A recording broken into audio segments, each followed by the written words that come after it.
Welcome to Kate's Garden. Today I'm going to be cutting open some of my naked seeded pumpkins. These are an amazing variety for the homestead. They do really well in our short season climate. Some years I only have 80 days between frosts and I still get a harvest on these. This is about an average size. This variety is called Lady Godiva. So what's unique about these is that they don't have shells on the seeds. So normally when you cut open a pumpkin, you'll have that tough white outer shell on each seed. These are just plain green seeds. So they are wonderful for snacking. They can make pumpkin flour. You can press them into oil. So again, this is called a naked seeded pumpkin, and this variety is Lady Godiva.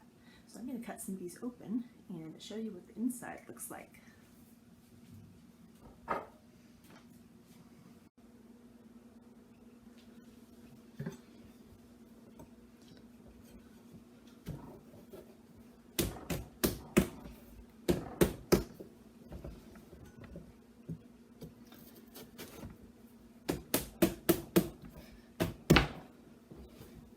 Now these start off green when you harvest them, and they turn more orange in storage.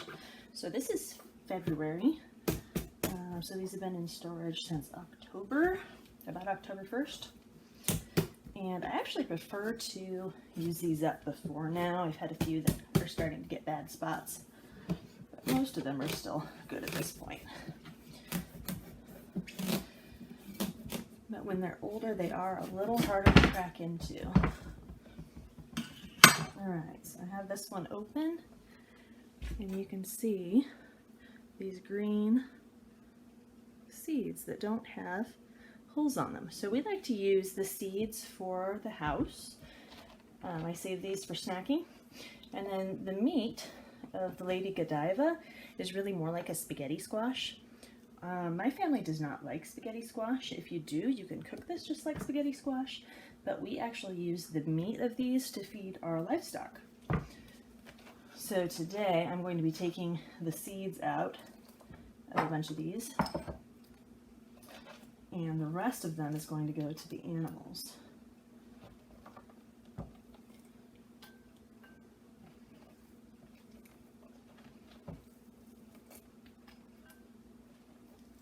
You can use a spoon to get the seeds out.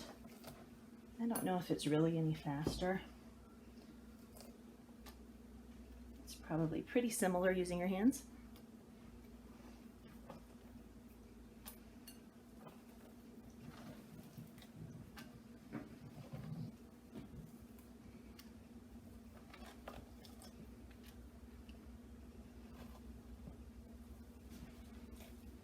And once I get this bowl filled up, I like to soak these. You can roast them or dehydrate them just straight out of the pumpkin. I like them better when they're soaked for about 4 hours. And then you can do your choice of roasting or dehydrating. Either way, they make a really good snack. And then if you were going to grind them into pumpkin seed flour, you would want to dehydrate them, not roast them.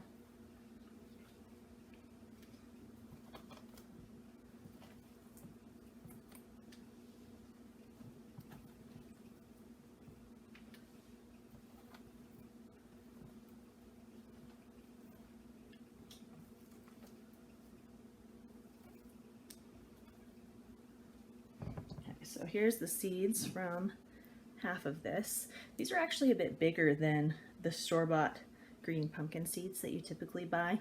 I don't know why, maybe it's a different variety.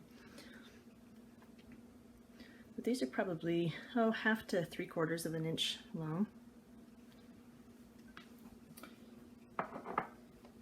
And then here's what I'm left with. So this can be fed raw to your livestock, or if you're having a hard time getting them to eat it, you can also cook them.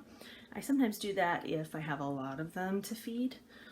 So the chickens will peck at this if I throw it out there, but if I'm putting 1 or 2 of these out there every day, then I usually cook it so that they'll eat more. And the dairy animals really like these too. The cow and the goat both go crazy over these. So I'm going to get the rest of these taken care of here, and then I will go out and give the animals a treat.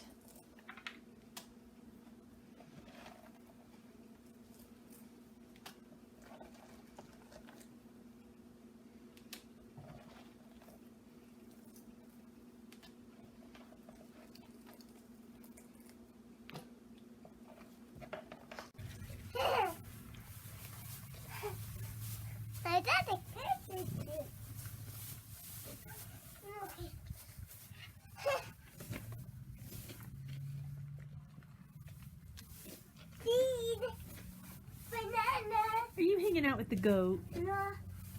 Yeah? She can get. Is she your friend? Yeah. She's a good mama goat. Yes, she's a good mama goat. Yeah, but I love mama goat. You love the mama goat? Yeah.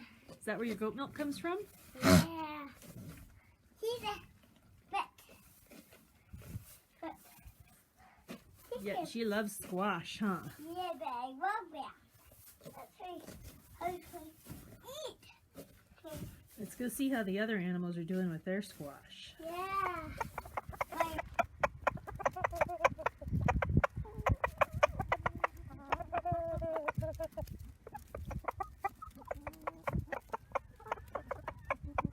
So the chickens will peck away at these if they're raw. It kind of gives them something to do in the wintertime. But if I cook the squash, they'll eat quite a bit more. So we've done that some years when we really have a lot of winter squash or overgrown zucchini. We cook a couple every day and throw them out here.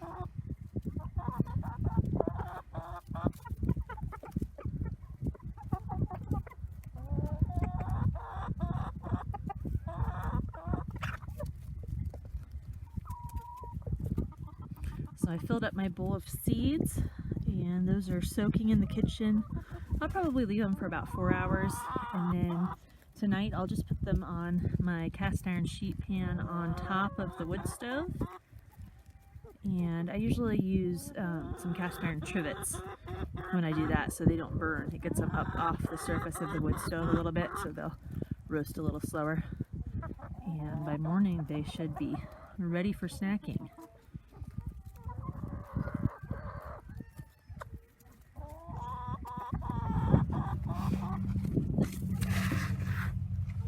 Looks like Mama Cow's already made pretty short work of hers. It is a little bit hard for a cow to bite pieces off of these. I could chop them up. I don't really like to do that because then I'm worried about them choking on the chunks. It seems like it's a little safer if they just chew at it. Hey girl! Saying hello? And she figures it out.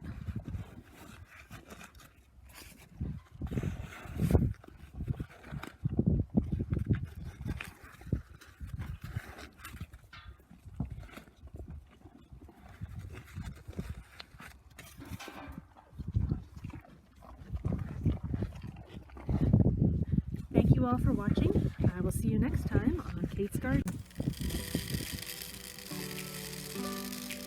Do you enjoy the challenge of gardening? So do I. That's why I began saving seeds from my garden more than 10 years ago. Saving seeds was a lot of fun, but I quickly discovered how much I didn't know, like how my pumpkins turned into pumpkazzinis and sweet peppers turned hot. Since I first started, I've learned from other seed savers, read just about every seed saving book out there, and each year put it all into practice in my own garden.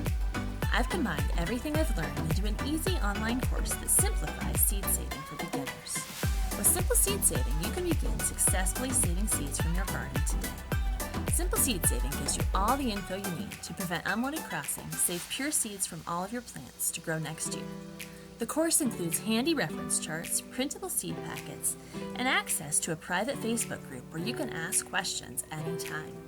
Saving seeds is a great way to save money, preserve your favorite seed varieties, and become less dependent on the grocery store. Start saving seeds today.